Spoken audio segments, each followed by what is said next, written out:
Australia మీదన century బాది అది కూడా ఇక అసలు కనీసం 100 చేస్తారా అన్నటువంటి దశలో ఏకంగా ప్రపంచ రికార్డు చేజింగ్ అది కూడా ఆస్ట్రేలియా మీద చేయడంలో కీలక పాత్ర పోషించినటువంటి జెమిమా రోడ్రిగ్స్ గురించి ఒక కీలకమైనది. ఆమె ప్రభువు వల్లనే నేను ఇది ఆడాను అన్నటువంటిది చెప్పినప్పుడు కొంతమంది సెటైర్లు వేస్తున్నారు, వెటకారం చేస్తున్నారు. తప్పే ఉంది. ఇప్పుడు మనోళ్ళు చెప్పరా భగవంతుడికి దండం పెట్టరా, మిగతా హిందూ భావజాలం అనుసరించేటటువంటి క్రికెటర్లు పైకి దండం పెడుతున్నారు, ముస్లింలకు సంబంధించినటువంటి వాళ్ళు పైకి అల్లాకి చూసుకుంటున్నారు, అట్లాగే మనోళ్ళు ఏది ఇట్లాగ మాట్లాడుకునే వాళ్ళు ఉన్నారు, ఇట్లాగ చెప్పేవాళ్ళు ఉన్నారు, రకరకాలు ఉన్నది.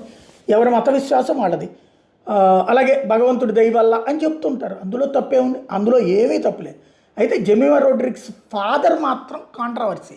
ఈ వాస్తవంగా అక్కడ ఈ ఎలైట్ క్లబ్స్ ఉంటాయి, అంటే బాగా అచ్చ తెలుగులో నాటు భాషలో